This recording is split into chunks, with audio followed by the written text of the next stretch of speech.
La paix du Christ soit avec vous, chers téléspectateurs. Bienvenue dans cette édition du journal sur la télé du peuple, un journal que nous dédions à notre confrère Emmanuel Balolé-Boami pour avoir mis au monde un joli bébé.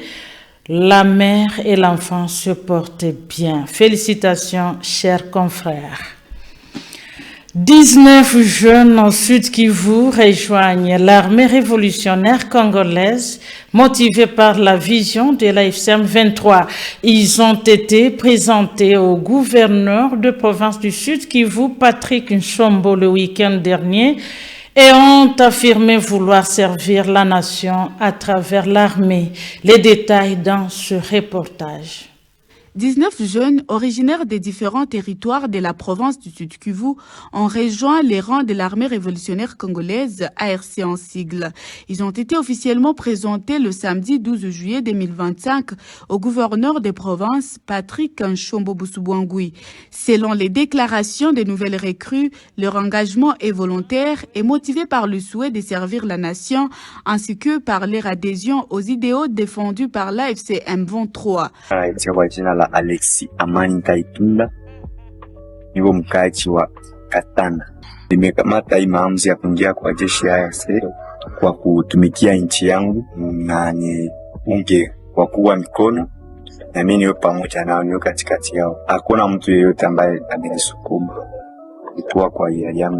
Le mouvement affirme vouloir apporter une alternative politique au régime de Kinshasa qu'il accuse de marginaliser les populations de l'Est de la République démocratique du Congo et de perpétuer des actes de violence et des discours de haine à leur encontre. Lors de cette cérémonie, le gouverneur Patrick Nchombo a salué l'engagement des jeunes et les a exhortés à faire preuve de discipline et de détermination. Il a également promis un accompagnement particulier pour leurs familles pendant leur période de formation.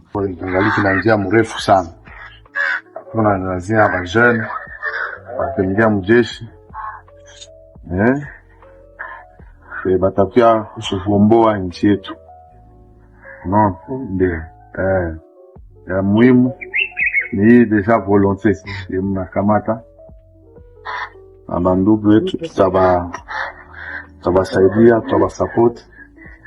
Leo nitapanda Goma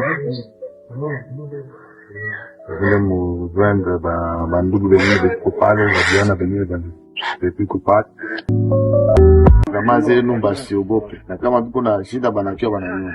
Le processus de mobilisation a été encadré par le département de mobilisation de l'AFC M23 au Sud Kivu. À travers ces types d'initiatives, l'AFC M23 réitère son engagement à protéger et à défendre les populations civiles ciblées par les forces gouvernementales.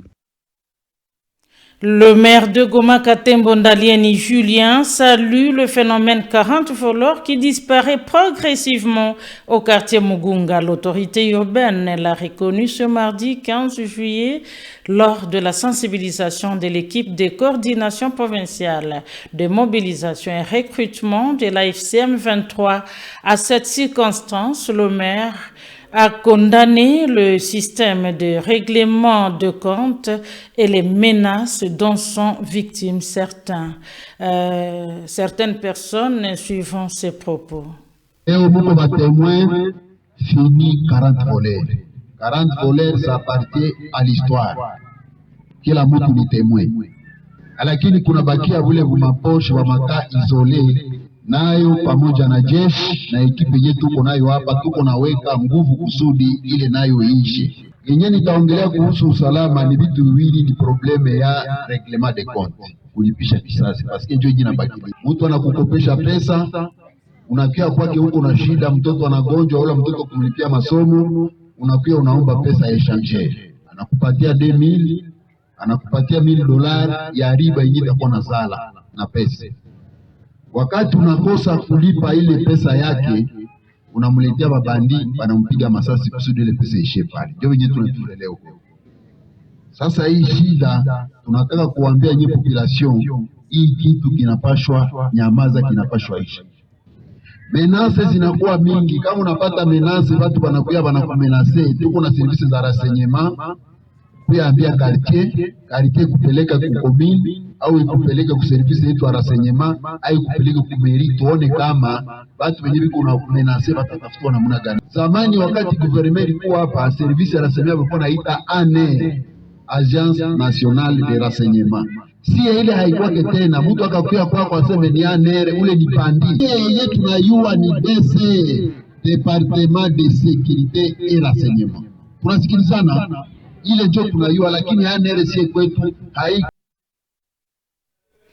Reprise de l'opération Zéro Maïbobo en ville de Goma. Le maire adjoint Désiré Ngabo Kisuba sur le terrain ce mardi 15 juillet pour traquer les Maïbobo. Quelques habitants ont salué cette mesure prise par les autorités. Suivez ces propos.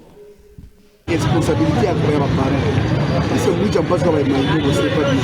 Bangai watoto kidogo wanapaswa kuwa mafoyer, maisha normal. Kwa haiko vizuri. Basi mwingine ambaye wa kujenani kwa hata ile kasi juvenile haiko vizuri. Watu wapaka kama ni responsabilité ya watu. Na mtoto mdogo sasa demana lomba mafuta. Participe à la c'est pas bien. Na mtu anapata mtu mafuta kana anamrendre mauvais service. Basi mtu anatoka kamata mafuta kwa mkono wake. Wa parents kwa kamata rizao watu na watu. Na ndio meme leta sana fanya action hivi. C'est une bonne action sur watu wa pasi ya mzuri kitu ndio. D'abord ni impoli penalty kwa wanachamba watu wanageuza vingine. Na education na kiasi kuna rate. Viongozi na mezuri ya mzuri. Basi kwa watu wapate encadrement pour avenir ya kesho ni yao. Kongo ya kesho ni jeunesse ya aujourd'hui. Kama wanapotea make Kongo itakufa. Hatuka kufurahi à 100%. En tout cas kwa ile decision bakuwa wanakamata na waremercier na tunawaencourager. Parce que hao watoto wapasha kusumbua sana tena sana. Oh, wanaiba, wanabomola milango, unakutana balinyamba hata mlango, unakuja fungula siku unakutana balisha nyamba presque partout. Avec cette décision vraiment tunashukuru sana watoto. Sana. À notre avis tunaweza penda bote kwa wao kwa watraki. Na mafasi wanalalaka wa watraki.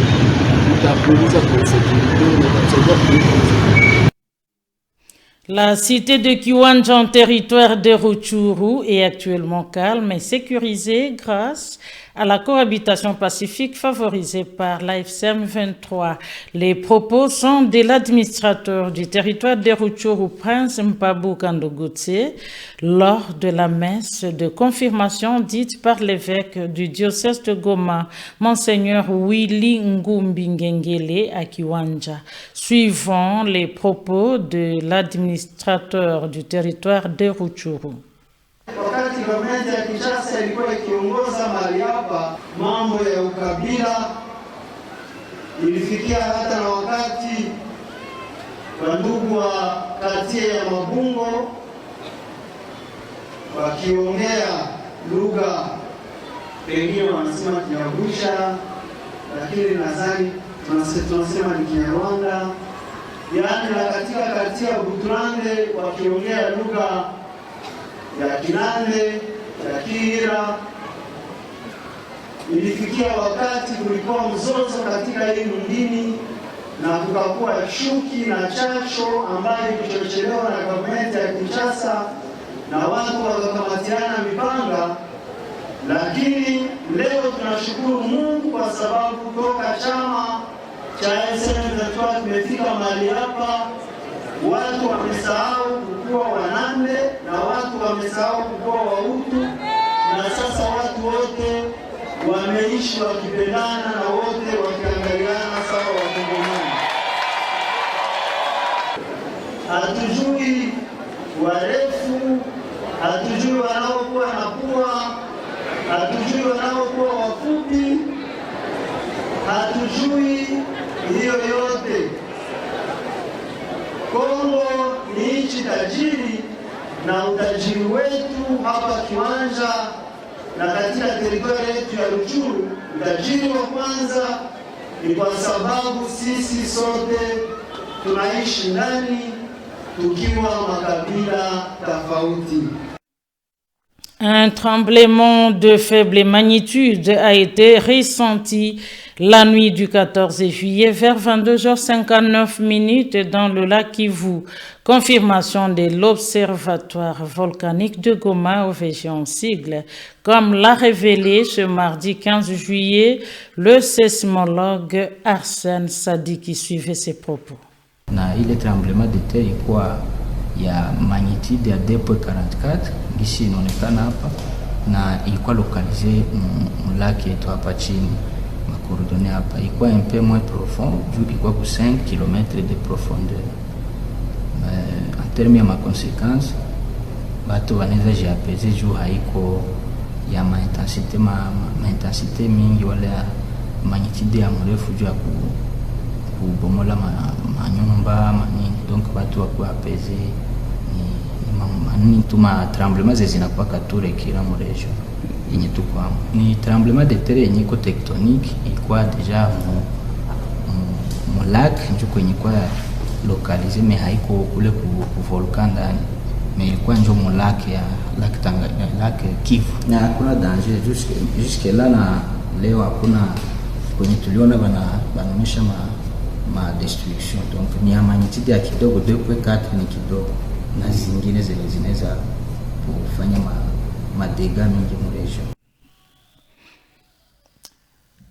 C'est par ces nouvelles de l'OVG que nous mettons un point final à cette session de nouvelles sur la RTNC. Merci de nous rester fidèles.